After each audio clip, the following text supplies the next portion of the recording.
Good morning, Britain. An exclusive survey for this programme reveals how little you trust our police.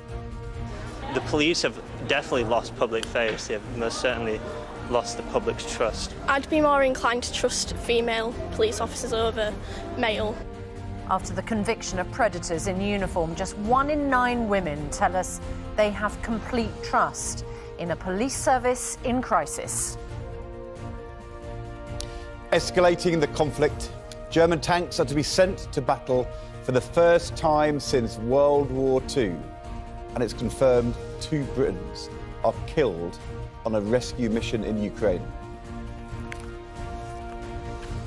Mayors in the north of England say there's mutinous feeling against so-called begging bowl tactics for funding as it's revealed the cost of living crisis hits hard with lower hourly pay.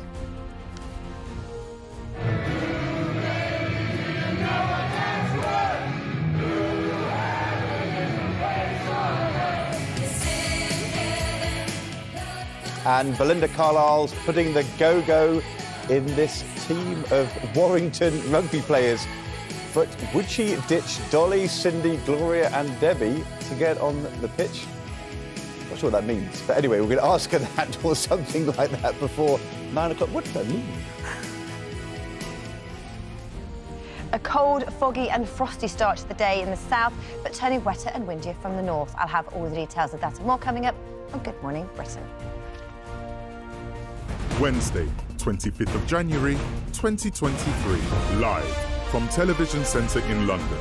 This is Good Morning Britain with Susanna Reid and Ed Balls. So what that means is, to explain the headline you just read, Ed, and frankly, I can imagine our viewers are a little confused as well. We have the wonderful Belinda Carlisle in this morning. Right. She's formed a supergroup with Dolly Parton, Cyndi Lauper, Gloria Estefan, and Debbie Harry. Debbie Harry from who Blondie. I'm sure you probably were a great fan of and still are. Yeah, although I have met Dolly Parton. Have you? Mm-hmm. What would Dolly do?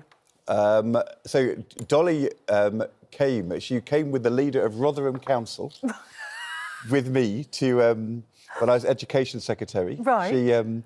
She has this thing, the Dollywood Foundation, and they give books to young mums. And she'd linked up... It's a phenomenal initiative, amazing initiative. She's getting the world's children reading. She is. Yeah. And, but she came with the leader of Rotherham Council to see whether we would fund it. Love that. And she was sitting next to me, and then she put her hand over onto my knee and said, Ed, she said, I'm really sorry to hit upon you.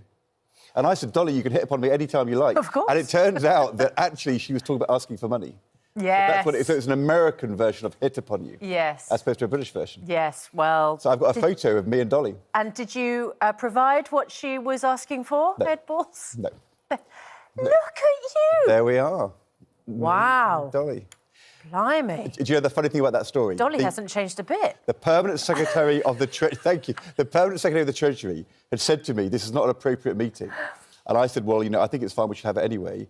He then decided to come to the meeting anyway. And then when Dolly then said, can we have a photo? I've never seen a man run round the desk so fast to get his grinning face in the picture. But we've edited him out of the photograph. What they've also edited out is it actually says, happy birthday in the top left, and below it says, love Dolly. Love Dolly. She sent me a birthday photo. We love Dolly. So I think I must have been 21 in that picture, but long time ago. Belinda Carlisle, now in a supergroup with your best mate.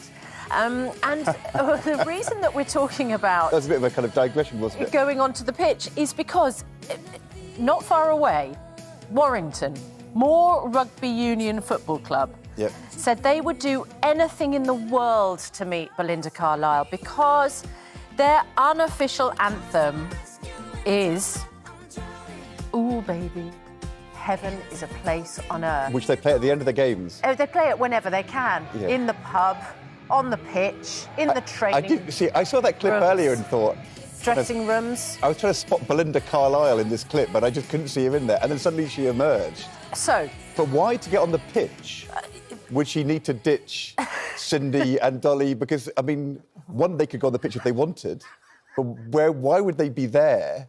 And how did she ditch them to go? I just was quite confused. Do you know what? We are acting as campaigners on behalf of Moor Rugby Union Football Club this morning because they want to see Belinda Carlisle on the pitch, and she's coming into this studio. I think she wants to go on the pitch. Yeah, and so I'm not sure she knows it yet. But she may discover it at about 8:45.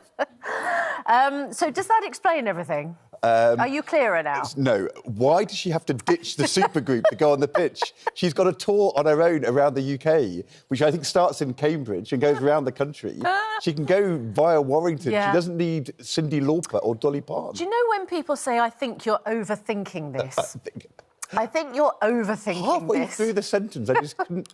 I think I was so thrown by the picture of the rugby club singing that song and thinking, where is she? Where is Belinda? We will reveal all at 8:45 this morning. Now, though, at 6:05. Get on with the news. Yeah, and it's quite a shocking top story for us this morning because we have done an exclusive survey which has laid bare the crisis in policing, revealing that just 1 in 9 women fully trust the police, and many fear there are now more bad officers than good in some areas, including London.